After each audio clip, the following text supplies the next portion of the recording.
Never think your past is dead and buried, especially when it shows up at your penthouse door in a tailored suit, carrying a gun and smelling like the exact alpha scent that haunts your dreams. I hired a bodyguard to save my life, but I invited my obsession right back inside. Money, power, and prestige cannot protect you from everything. I learned that the hard way. My name is Nathaniel Hayes, and at 27, I was the youngest Omega CEO in the history of Seattle's tech sector.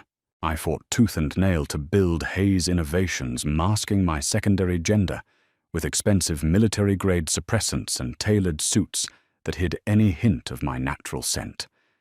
In the cutthroat corporate world, being an Omega was seen as a vulnerability, a liability that ruthless alphas would exploit without a second thought.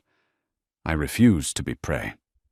But despite my impenetrable walls, someone found a way in. It started with emails. Vague, disturbing messages bypassed my company's elite cybersecurity. Then it escalated to physical objects. A bouquet of dead white roses left on the hood of my private car in a secure underground garage. A photograph of me, sleeping, taken from outside my bedroom window. The final straw came on a rainy Tuesday morning, when my assistant Oliver walked into my office, his face ashen. He handed me a manila envelope. Inside was a piece of my own clothing, a silk scarf I had lost weeks ago, soaked in the aggressive foul pheromones of an unidentified alpha, accompanied by a note. "You smell like you need to be claimed, Nathaniel. I'm coming to collect." The police were useless, calling it a corporate stalker and offering extra patrols. That wasn't enough. The stalker, whom our private investigators later identified as a disgruntled obsessive ex-competitor named Gregory Pierce, was dangerous. Gregory had a history of violent territorial behavior. I needed a shield. I needed the best personal protection money could buy. Oliver contacted Aegis Defense Solutions, an elite private security firm known for employing ex-Special Forces alphas. I requested their top operative. I wanted someone ruthless, someone who could match Gregory's aggression and neutralize the threat. I was sitting at my mahogany desk, nursing a glass of scotch to calm my frayed nerves, when the heavy oak doors of my office swung open. "Mr. Hayes," Oliver said, his voice unusually strained. "Your new security detail is here." I didn't look up immediately, too busy staring at the rain lashing against the floor-to-ceiling windows. "Send him in, and Oliver hold my calls." Heavy measured footsteps crossed the threshold. The door clicked shut. Before I even turned around, it hit me. A scent. It bypassed the expensive air purifiers and slammed straight into my suppressed Omega instincts. Cedarwood ozone and the sharp, undeniable tang of an approaching thunderstorm. My breath caught in my throat. My hands began to tremble. I knew that scent. I had spent 5 years trying to scrub it from my memory, burying it under layers of ambition and denial. I spun my chair around my heart, hammering against my ribs. Standing in the center of my office, radiating an oppressive, suffocating aura of dominance, was Dominic Reed. He was broader than I remembered, his jaw sharper, his eyes darker. Dressed in a flawless black suit that stretched tightly over thick muscles, he looked less like a college student and more like a lethal weapon. 5 years ago, Dominic had been the penniless, fiercely protective alpha I had fallen madly in love with at university. We were inseparable. We were meant to be, until the night of our graduation party, a night of blurred memories, searing pain, and a fever that lasted 3 days. When I finally woke up, Dominic was gone. No note, no text, just a faded, jagged scar on the back of my neck that doctors dismissed as a drunken accident. "Dominic!" I breathed the name, tasting like ash on my tongue. He didn't flinch. His expression was carved from granite. Mr. Hayes, I'm the lead operative assigned to your detail. You can call me Agent Reed. Is this a joke? I stood up, gripping the edge of my desk so hard my knuckles turned white. Out of every agent in Seattle, they send you my ex. Your security is my only priority. Nathaniel. Dominic replied, his voice, a low, gravelly rumble that sent involuntary shivers down my spine. He took a step closer, and the sheer density of his pheromones made the room feel incredibly small. You are being hunted by a rogue alpha. Aegis determined that my specific skill set is required to keep you alive. My personal history with you is irrelevant. Irrelevant. The audacity of the man was staggering. He had vanished into thin air, leaving me broken, and now he stood here acting like a stranger. But the truth was, I didn't have a choice. Gregory was closing in and looking at Dominic, cold, calculating, and undeniably dangerous. I knew he was the only one who could stop him. Fine, I spat, crossing my arms over my chest to hide my trembling. But we maintain professional boundaries. You are an employee, nothing more. A dark, dangerous smirk ghosted across Dominic's lips, so fast I almost missed it. His eyes dropped to the collar of my shirt, staring intently at the hidden skin of my scent gland. Of course, Mr. Hayes, I'll stick to you like a shadow. You won't even know I'm there. It was a promise and a threat. Dominic moved into my penthouse that very evening. It was a sprawling, modern glass fortress overlooking the Seattle skyline, yet with him inside it felt like a cage. He was meticulous, sweeping the apartment for bugs, upgrading the biometric locks, and establishing a perimeter that no one could breach. He insisted on taking the guest room connected to the master suite by a single door. He demanded that door remain unlocked. Protocol. He had said, his eyes daring me to argue. If Pierce breaches the penthouse, I need unrestricted access to your room. Living with Dominic was psychological torture. I was heavily medicated on Diloxan 4, a top-tier suppressant that kept my Omega nature completely dormant. But around Dominic, the medication seemed to falter. Every time he handed me a cup of coffee, our fingers, brushing a jolt of electricity, shot up my arm. Every time he stood behind me in the elevator, his chest mere inches from my back, my pulse would race, and a strange phantom ache would throb at the base of my neck. The scar. For 5 years it had just been dead tissue, a reminder of a wild, foolish night. But now it was burning. It felt hot, tight, and painfully sensitive whenever Dominic was near. I found myself unconsciously rubbing it, trying to soothe an itch that felt impossibly deep. 2 weeks into his detail, the city hosted the annual Hayes Foundation Charity Gala. It was a high-profile event I could not skip, despite the active threat on my life. I wore a tailored midnight blue tuxedo, my hair slicked back, projecting the image of an untouchable CEO. Dominic wore standard black tie, an earpiece discreetly tucked into his ear, his eyes scanning the ballroom of the Grand Hotel with predatory precision. The ballroom was suffocating. Hundreds of wealthy elites, heavily perfumed alphas and masked omegas, mingled under crystal chandeliers. I was exhausted, nursing a glass of champagne near the grand balcony doors, desperately needing a moment of air. Dominic was stationed 10 feet away, giving me a false sense of privacy while never letting me out of his sight. That's when he appeared. Nathaniel, you look absolutely ravishing. I froze. The voice was smooth, oily, and dripping with arrogance. I turned slowly to see Gregory Pierce standing there, holding a glass of bourbon. He wasn't supposed to be here. He had been blacklisted from every major event in the city. Gregory, I said, keeping my voice dangerously low. How did you get in here? Security will escort you out. Gregory chuckled, taking a step closer. His scent, stale tobacco and rotting fruit, hit me like a physical blow. Security, please. I have friends in high places. I told you I was coming to collect little Omega. You've been playing boss for too long. It's time you learned your place. He reached out, his thick fingers grasping my wrist. The touch made my skin crawl.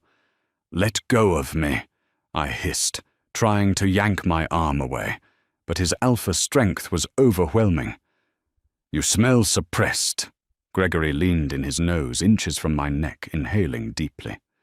"But I can smell the sweetness underneath. I'm going to ruin you, Nathaniel.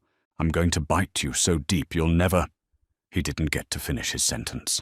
A massive hand clamped down on the back of Gregory's neck. The sheer force of the impact made Gregory gasp, dropping my wrist instantly. "Step away from him." Dominic's voice wasn't just loud, it was laced with the terrifying primal resonance of an alpha command. The entire ballroom seemed to go dead silent. The air grew instantly heavy, thick with the suffocating scent of ozone and cedarwood. It was an aggressive, dominant display that forced several weaker alphas in the vicinity to take a subconscious step back. Gregory sneered, trying to turn around, but Dominic's grip was like an iron vice. "Who the hell are you? A hired dog. Back off before I—" In a blur of motion, Dominic swept Gregory's legs out from under him and slammed him face first onto a cocktail table. Glass shattered. Women screamed. Dominic pinned Gregory's arm behind his back, pressing his knee into the man's spine. "If you ever come within 100 feet of him again," Dominic growled, leaning down so only Gregory and I could hear, "I won't call the police. I will bury you in pieces." "Do you understand?" Gregory whimpered, nodding frantically. Dominic hauled him up by his collar and shoved him toward two approaching event security guards. "Take out the trash," Dominic barked. I was shaking violently. The adrenaline, the fear, and the overwhelming wave of Dominic's protective pheromones were completely short-circuiting my suppressants. My knees buckled. Before I could hit the marble floor, Dominic was there. He caught me, his strong arms wrapping around my waist, pulling my chest flush against his. "I've got you," he whispered, his tone drastically shifting from murderous rage to a desperate, soothing gentleness. "You're safe. I've got you, Nate." He called me Nate, not Mr. Hayes. As he held me, his hand instinctively moved up to cup the back of my head, pressing my face into his shoulder. His thumb brushed against the scar on my neck. The moment his skin made contact with the scar, the world exploded. A wave of pure, unadulterated heat rushed through my veins. A terrifying, beautiful, and undeniable bond flared to life inside my chest, connecting my soul directly to his. The phantom ache in my neck vanished, replaced by a deep, resonant hum of absolute completion. The memories of that night, 5 years ago, previously blocked by trauma and drugs, suddenly flooded my mind. I remembered the heat. I remembered Dominic holding me down in the darkness, his eyes glowing. I remembered the sharp pain of his teeth sinking into my scent gland, breaking the skin, mixing our blood. He hadn't just left me. He had marked me. I gasped, looking up into Dominic's dark eyes. The professional bodyguard facade was gone. What stared back at me was a fiercely possessive alpha, looking at his claimed mate. He knew. He had always known. The mark was incomplete, hidden, suppressed by my medication, but it was real.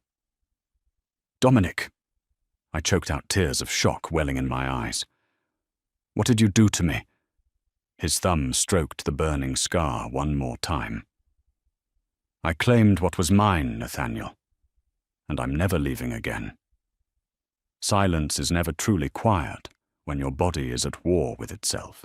The back of the limousine felt like a vacuum chamber as we sped away from the Grand Hotel. My vision blurred, the glittering city lights smearing into streaks of neon. The revelation of the mark, Dominic's teeth. His claim, 5 years of lies, was entirely eclipsed by the agonizing biological rebellion happening inside my veins. The Diloxan 4 suppressants were fiercely clashing with the sudden, violent awakening of a long-dormant alpha bond.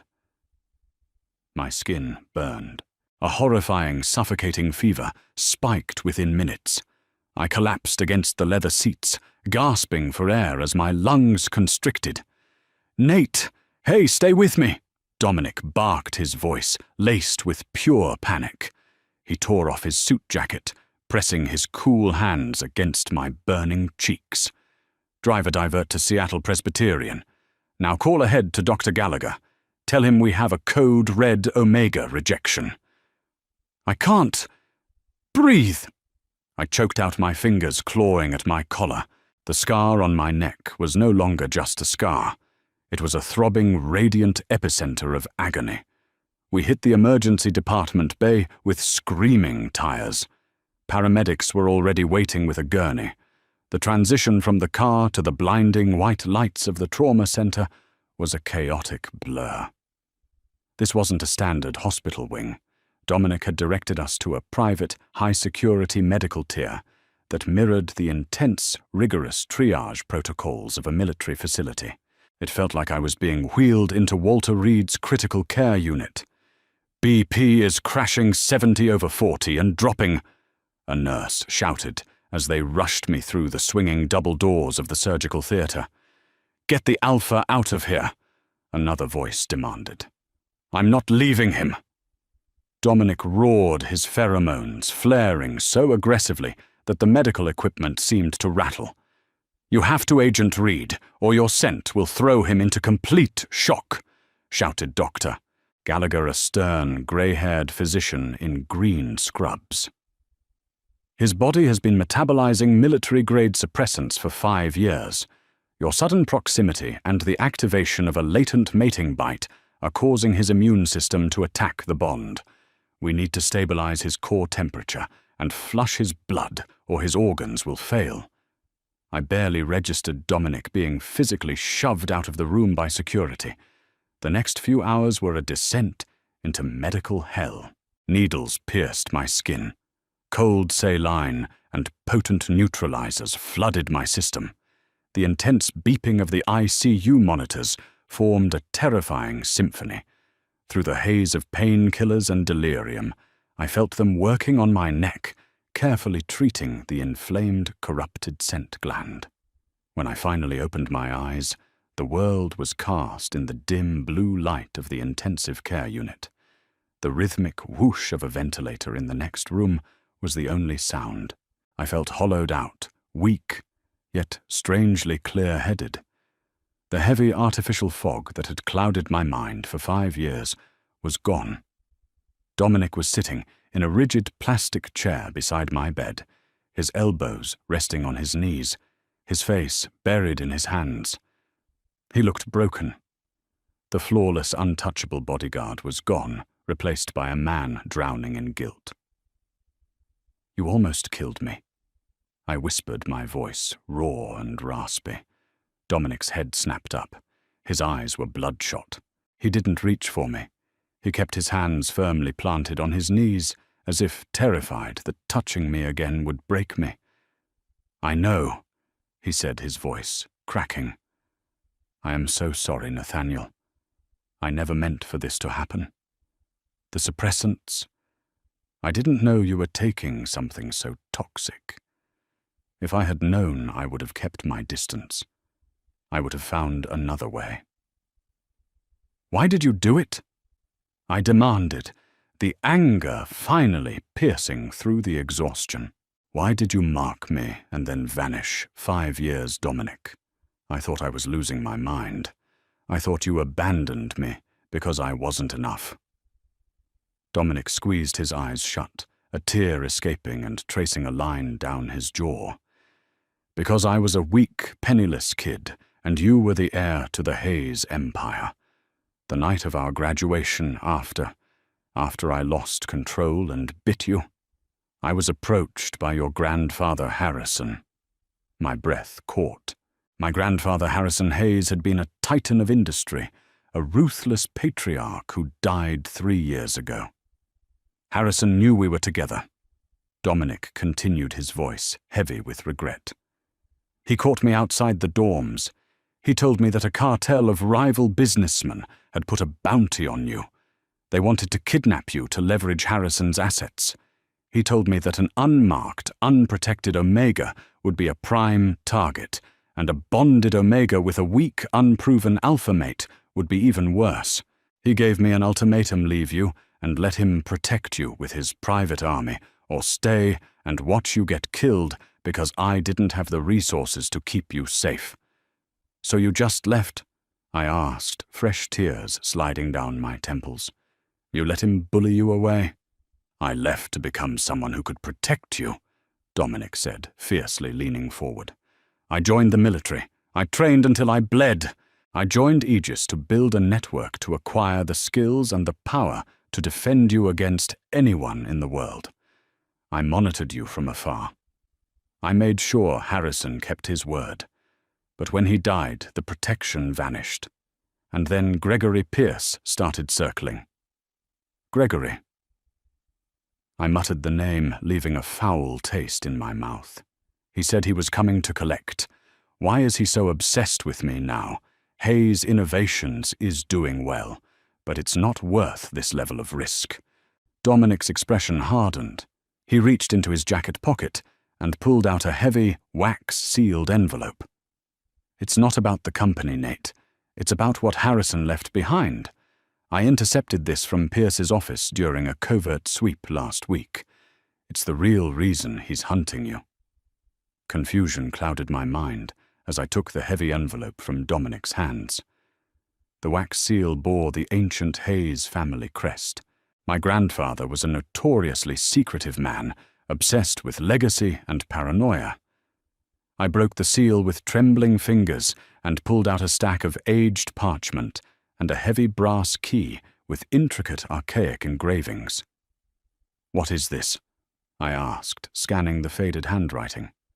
It's a deed, Dominic explained, his voice dropping to a serious, hushed tone. Harrison didn't just leave you a tech company. He left you an inheritance that no one in the family knew about. Decades ago, during the Cold War, your grandfather purchased a massive plot of land on the rugged outskirts of the Olympic Peninsula. Beneath that land lies a fully fortified historical bunker. But it's not just a survival shelter. I read the contents of the letter, my eyes widening in shock. The letter detailed a subterranean facility built into the bedrock. It's an archive, Dominic continued, confirming what I was reading. A vault containing the original unpatented blueprints for next-generation energy cores, along with millions in untraceable physical assets, gold bars, rare bearer bonds. Harrison hoarded it as a fail-safe. The only way to legally claim the property and access the bunker is through direct bloodline inheritance, but there's a loophole in the old Omegaverse property laws. A bonded mate. I realized the horrifying truth dawning on me. My blood ran cold despite the warm blankets. If an Omega heir is bonded, their alpha gains joint ownership and access to all ancestral holdings. Exactly. Dominic growled, his eyes flashing with lethal intent. Gregory Pierce found out about the bunker. His own company is secretly bankrupt. He doesn't want you, Nathaniel. He wants the vault. He planned to force a bond with you, overpower your system, and use your signature to unlock the inheritance. The sheer scale of the betrayal and the danger was dizzying. Gregory wasn't a mere stalker. He was a calculated predator trying to hijack my legacy. How do we stop him? I asked, gripping the brass key tightly. If he knows about the bunker, he won't stop hunting me. We don't wait for him to hunt you, Dominic said, a dangerous tactical coldness returning to his demeanor. We take the fight to him. We go to the bunker, secure the assets, and lock him out permanently. But Nate, you are still recovering. The bond is raw. If we go out there, you will be vulnerable. I looked at the monitors, then at the man who had spent 5 years turning himself into a weapon just to earn the right to stand beside me. The suppressants were gone. The fake, untouchable facade was shattered. I felt the thrum of the Alpha-Omega connection pulsing between us, a warm, protective anchor in the storm.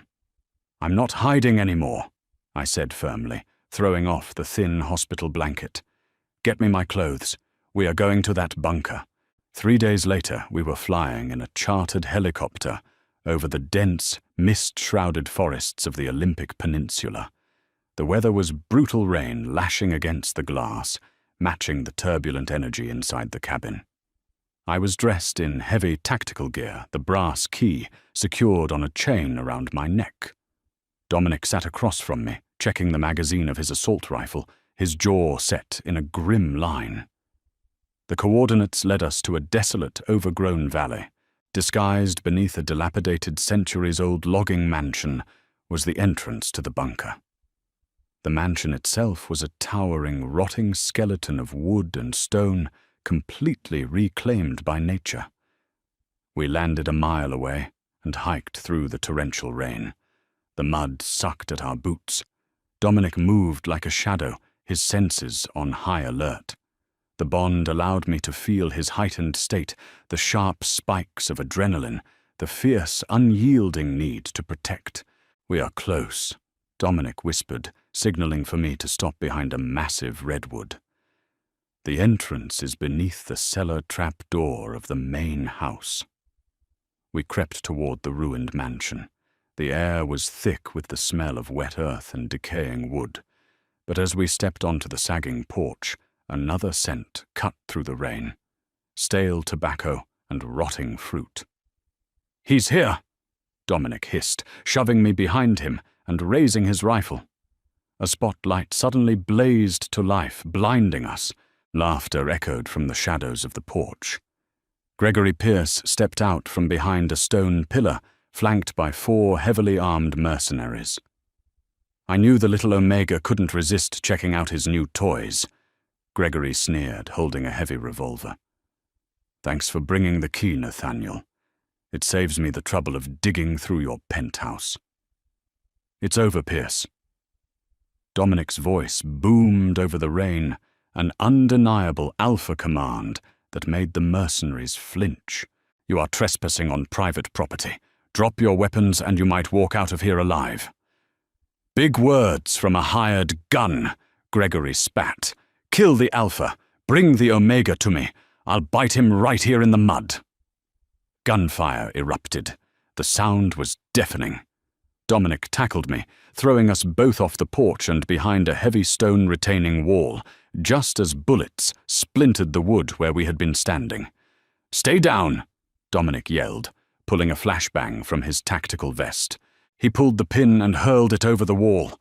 A blinding flash and a concussive boom shook the ground. Dominic didn't hesitate. He vaulted over the wall, moving with terrifying speed. I heard the sickening crunch of bone and agonizing screams as Dominic dismantled the mercenaries with brutal military precision. I peeked over the edge, my heart hammering against my ribs. Through the pouring rain, I saw Dominic disarm 2 men in seconds, his combat knife flashing in the dim light. He was a force of nature driven by the primal instinct to protect his mate. But Gregory had used the chaos to slip around the flank. He lunged at me from the side, grabbing my tactical vest and dragging me away from the wall. "Let's go, little Omega!" Gregory snarled, pressing the barrel of his revolver to my temple. "Unlock the vault or I scatter your brains." Panic flared, but this time it wasn't paralyzing. The bond was fully active. I could feel Dominic's fury radiating like a beacon. I didn't need to be a victim. I slammed my elbow backward, driving it brutally into Gregory's ribs. He grunted, his grip loosening just enough. I spun around, sweeping my leg and kicking his knee. Gregory stumbled the gun, firing wildly into the sky. Before he could recover, a massive shadow descended upon him. Dominic tackled Gregory to the muddy ground. It wasn't a fight. It was an execution. Dominic landed a barrage of devastating blows to Gregory's face until the man went completely limp, unconscious, and bleeding into the earth. Breathing heavily, Dominic stood up, the rain washing the blood from his knuckles. He looked at me, his chest heaving, his dark eyes wide, with a mixture of rage and fear. "Are you hurt?" he demanded, rushing over and checking me over frantically. "I'm fine," I breathed, reaching out and placing my hand against his cheek. The contact sent a soothing wave of warmth through our bond. "I'm okay. You stopped him." We secured Gregory and the surviving mercenaries with zip ties and called Aegis for an extraction and a cleanup crew. Once the threat was neutralized, we made our way into the cellar and used the brass key. The heavy steel doors of the bunker groaned open, revealing a massive, pristine underground facility, untouched by time.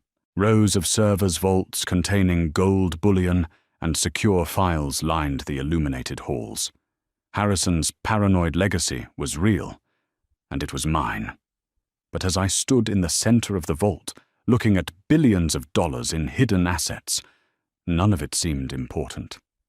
I turned to Dominic, the man who had sacrificed his youth, his peace, and his freedom, just to ensure I could stand here safely today. "You didn't have to do all this," I whispered, stepping closer to him. Dominic reached out gently, tracing the healed scar on my neck. The skin hummed under his touch, fully accepting his claim. "I would burn the world down to keep you safe, Nathaniel. The money, the company, the bunker. It means nothing without you." I leaned up and pressed my lips to his. It was a kiss 5 years in the making, a collision of relief, forgiveness, and absolute surrender. The past was finally dead and buried, and as we stood together in the heart of the hidden inheritance, I knew the future belonged entirely to us. What happens when the man protecting you from a monster turns out to be the one who secretly claimed your soul? The tension is only going to get hotter from here. If you're hooked on this story and want to know how Dominic's obsessive secret finally comes to light, hit that like button, subscribe to the channel, and share this video with your friends. Part 3 is dropping soon, and trust me, you are not ready.